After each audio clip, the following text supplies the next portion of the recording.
hate it without the waist piece. Nearly as much as I remember hating it without the waist piece. Because I wasn't originally supposed to have one, but I had this old thing I'd used from a robe I made years ago, and I just thought I looked crappy in it without it, but it's actually not bad without it. Really. I wish I wouldn't have worn the waist piece now, and I kind of want to get photos of it again without it. Hey everybody, this is Anastasia again, and this is a new series I'm doing called Things I Wish I'd Known, where I go through and I review old cosplays I've made, and what I learned from them, and what I wish I'd known going into them. I am going to wear the waist piece in this video, even though I just mentioned that I do think it looks better without it, just because I did wear it the day of the convention that I wore this dress, so it will be on for the video.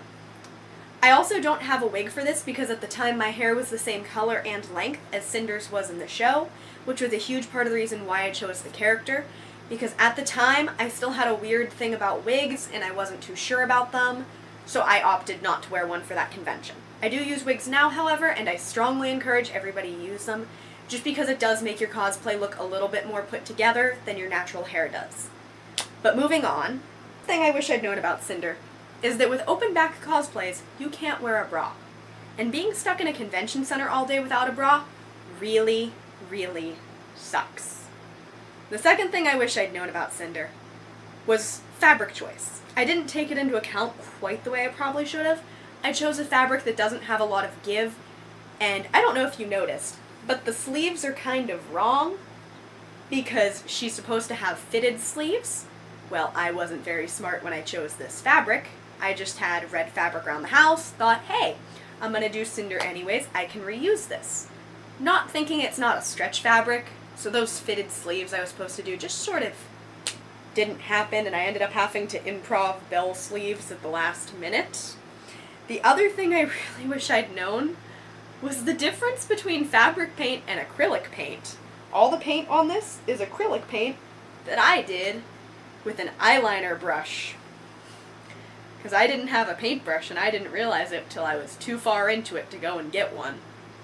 So I just took my little eyeliner brush. It takes a lot of coats when you use acrylic paint on fabric, by the way. I must have had to have gone over this thing like 10 times to get the amount of color I have. And honestly, it could be better in spots. There's definitely spots where it's still pretty thin. You can see what I'm talking about right in my camera. I'll focus on it. Can see what I'm talking about right in here, how it's still pretty light. Right in, where is it? Right in here, you get what I mean. The other thing I wish I'd known is I messed up her shorts so bad, I actually ended up not being able to wear the ones I made because I sort of, I cut too large of a slit in the sides, and when I'd laced the ribbons through to do like the nice little lace-up she had, I